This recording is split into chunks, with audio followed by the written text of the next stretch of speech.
বলছি মুখ্যমন্ত্রী মমতা বন্দ্যোপাধ্যায় গতকাল বৈঠক করেছেন আপনাদের নিয়ে এবং কার্যত তিনি যা নির্দেশ দিয়েছেন বা বুঝিয়ে দিয়েছেন যে মমতা বন্দ্যোপাধ্যায় দলের শেষ কথা, কি বলবেন?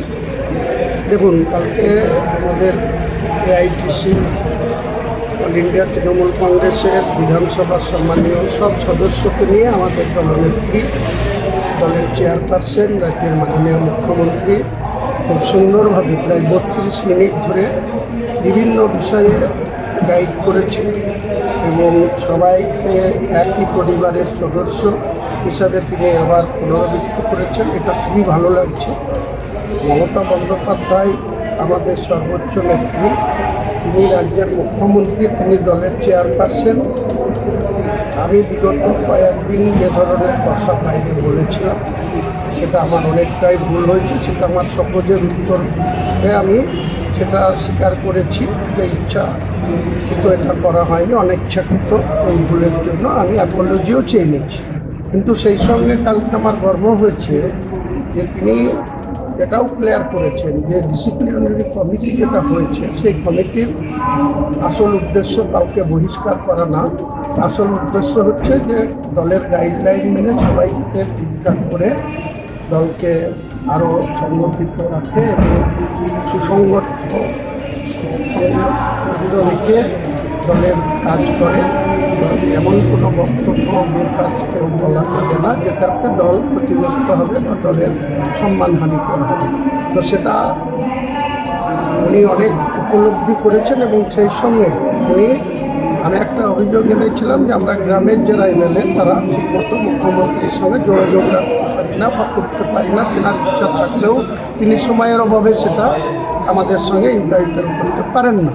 তো সেটা উনি গুরুত্ব দিয়ে একটা ওনার হোয়াটসঅ্যাপ গ্রুপ খুলে দিয়েছেন এবং সেই হোয়াটসঅ্যাপ গ্রুপে আমাদের অরূপ বিশ্বাস মাননীয় মন্ত্রী তার মাধ্যমে আমাদের হোয়াটসঅ্যাপ গ্রুপে অ্যাড করে নিয়েছেন। সমস্ত বিধায়ক তাদের মতো করে হোয়াটসঅ্যাপ গ্রুপে মুখ্যমন্ত্রীর কাছে বিভিন্ন ডেভেলপমেন্ট থেকে শুরু করে কোনো সমস্যা হলে সেটা ওনার গোচরে আনতে পারবে বা ওনার দৃষ্টিতে আসবে। এবং উনি বলেছেন যে আমি সময় করেই সেই সব বিধায়কদের যারা যেসব বিধায়করা কোনো কথা বলবেন হোয়াটসঅ্যাপ গ্রুপে সেটা গুরুত্ব দিয়ে 10 দিন 15 দিন টাইম লাগতে পারে কিন্তু উনি তাদের সদুত্তর দিয়ে দেবেন।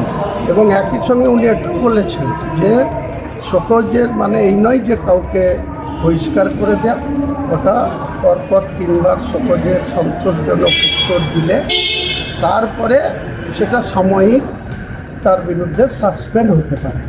তার মানে কালকে যে সহজের প্রশ্নে যখন উনি ক্লিয়ার করেছেন তারপরে ডিসিপ্লিনারি কমিটির যে কাজ সেটা যখন উনি ক্লিয়ার করেছেন তাতে তো যেসব প্রশ্ন উঠেছিল বা যে ডিসিপ্লিনারি কমিটি যে সক্রিয়ভাবে তিনি অবতীর্ণ করেছেন বা সেই ডিসিপ্লিন কমিটিকে সবাইকে মান্যতা দিয়ে চলতে হবে, আমিও তার সঙ্গে এগ্রি। এবং আমি মুখ্যমন্ত্রীর নির্দেশ মতো আগামী দিনে কোনো মতেই দলের অভ্যন্তরের বাইরে যেহেতু স্কোপ তিনি নিজেই করে দিয়েছেন হোয়াটসঅ্যাপ গ্রুপ খুলে, এবং এটাও বলেছেন উনি যে কালীঘাটের যে মিলন সংঘ ক্লাব সেই ক্লাবেও প্রতি রবিবারে ওনার দপ্তরের আধিকারিকরা, অফিসাররা এবং দলের নেতৃত্বরা থাকবে, সেখানেও এমএলএরা গিয়ে তাদের সমস্যার কথা নথিভুক্ত করতে পারেন এবং সেই নথিভুক্ত করার পর ওনার নলেজে আসার পর উনি সেই সমস্ত কনসার্ন এমএলএ যারা এই অভিযোগ করবেন বা আবেদন করবেন সেই আবেদনের যথার্থ উনি সদার্থক উত্তরও দিয়ে দেবেন বা যতটা সম্ভব সেটাকে তিনি দেখে দেবেন বলেছেন। এটা গর্বের বিষয়। এবং নেত্রী এই যে তার যে অভিজ্ঞতা, তার যে দূরদর্শিতা, তার যে দীর্ঘদিনের যে একটা অভিজ্ঞ নেত্রী সেটারই প্রমাণকাল রেখেছেন আমাদের এআইটিসি অল এমএলএদের সামনে।